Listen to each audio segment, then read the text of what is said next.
हमें भी बुलबुल आंटी के स्विमिंग पूल में नहाना है। लाडो ने बच्चों को समझाते हुए कहा। नहीं बच्चों, हम नहाने के लिए नदी में जाएंगे। वहाँ का पानी साफ सुथरा है। लाडो अपने बच्चों को स्विमिंग पूल में नहलाना चाहती थी। बेचारी लाडो कर भी क्या सकती थी। बेरियों का पेड़ ऊंचे पहाड़ी पर था और लाडो अपने बच्चों को अकेला घर पर छोड़कर उतनी दूर नहीं जाना चाहती थी। वो अपने बच्चों को लेकर नदी पर आ जाती है और एक एक करके उनको नदी के पानी में नहलाती है।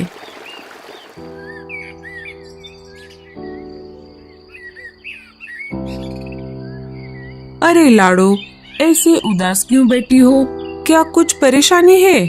अरे नहीं कालू भैया, ऐसी कोई बात नहीं है। सोनू मोनू को बुलबुल चिड़िया के स्विमिंग पूल में नहाने की बहुत इच्छा है, लेकिन वो नहाने के बदले बेरियों की मांग कर रही है और अभी तो मेरे पास बेरिया नहीं है। बेरिया लाने के लिए मुझे ऊंचे पहाड़ी पर जाना होगा, पर मैं मेरे बच्चों को घर पर अकेला छोड़कर उतनी दूर नहीं जा सकती। बस इतनी सी बात?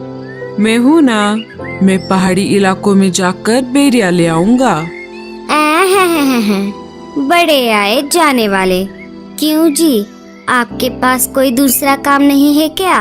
ना बीवी है ना बच्चे। आप एक काम करो, सारे पंछियों के काम फोकट में करो। अरे गोरी, मैं तो ऐसे ही कह रहा था। मैं पहाड़ी इलाकों में जाता रहता हूँ ना, इसीलिए मैंने ऐसा कहा। तुम भी ना गोरी।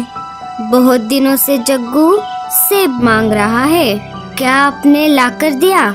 कोई जरूरत नहीं है किसी की मदद करने की। अब सीधा मेरे साथ घर चलो। कालू कौवा वहाँ से चला जाता है। मम्मी, मुझे भी स्विमिंग पूल में नहाना है। अरे जग्गू, तुझे नहाने की कोई जरूरत नहीं है, तू तो वैसे भी साफ सुथरा है। लाडो उदास बैठी थी कि तभी वहाँ पर भूरा कौवा आ जाता है। भूरे ने सारी बात सुन ली थी। लाडो, तुम परेशान क्यों होती हो? मैंने अभी अभी सब सुन लिया है। तुम एक काम क्यों नहीं करती? मैं तुम्हारी बच्चों की देखभाल करता हूँ। तुम पहाड़ी इलाकों में जाकर बेरिया लेकर आओ। लाडो को भूरे पर बिल्कुल भी भरोसा नहीं था, लेकिन उसे बच्चों को स्विमिंग पूल में नहलाना भी था।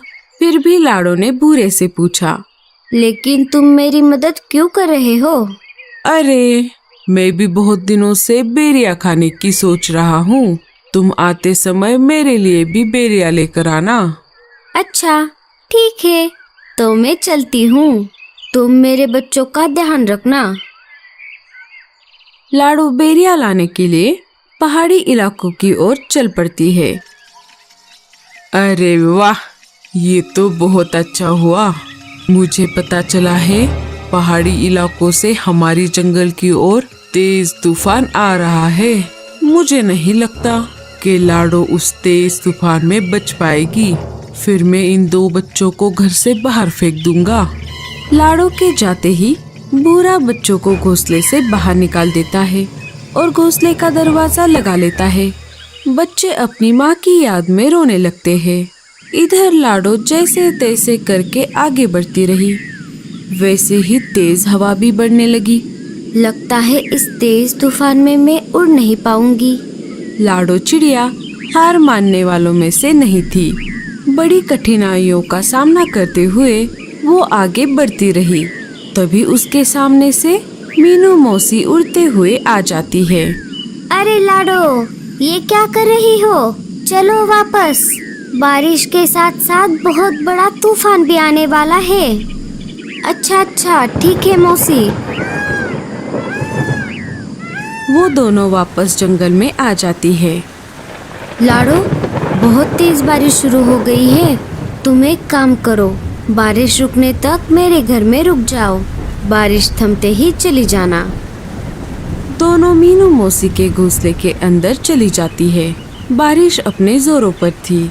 मेरे बच्चे ठीक तो होंगे ना? इधर बेचारे बच्चे तेज बारिश में भीग रहे थे। वो दोनों एक पेड़ की डाली पर बैठ जाते हैं। जहाँ पर कम बारिश का पानी आ रहा था। तभी उनको उस पेड़ के तने से आवाज आती है। बच्चों, इधर आओ। बच्चे अंदर चले जाते हैं। इधर पूरा कौवा मजे में घोड़े बेचकर सो रहा था। तभी एक तेज हवा का झोंका आ जाता है और भूरे कौवे का घोंसला पानी में गिर जाता है। भूरा घर का दरवाजा खोल नहीं पाता और वो डूब जाता है। थोड़ी देर बाद बारिश कम हो जाती है।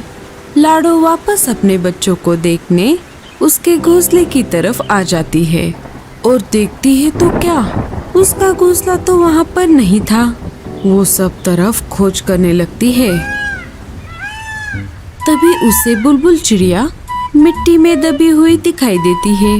लाडो, लाडो, मुझे बचाओ। मेरा मिट्टी का घर बारिश में गल गया और मैं मिट्टी में धंस गई। अपनी जान की परवाह न करते हुए लाडो बुलबुल चिड़िया को गीली मिट्टी से बाहर निकालती है। लाडो, मुझे माफ कर दो। मैंने तुम्हारे साथ बहुत बुरा बर्ताव किया। लाडो बुलबुल को कुछ न बोलते हुए अपने बच्चों को खोजने लगी। तभी पेड़ के तने से बच्चे बाहर आ गए और अपनी माँ को पुकारने लगे। माँ, माँ, हम यहाँ पर हैं। लाडो अपने बच्चों को देखकर बहुत खुश हो गई। अरे मेरे बच्चों, तुम कहाँ पर गए थे? माँ, आपके जाते ही उस भूरे अंकल ने हमें घर से बाहर निकाला था और हम यहाँ पर आ गए थे। हमें इन बूढ़ी दादी ने बचाया। माँ जी, आपका बहुत बहुत धन्यवाद। अगर आप मेरे बच्चों को आसरा ना देती तो मेरे बच्चे इस तेज बारिश को सह नहीं पाते। कुछ दिन गुजर जाते हैं। फिर एक दिन सारे पंछी मिलकर जंगल के बीचों बीच खुले मैदान में एक बड़ा सा स्विमिंग पूल बना देते हैं, जिसमें वो रोज नहाने लगते हैं।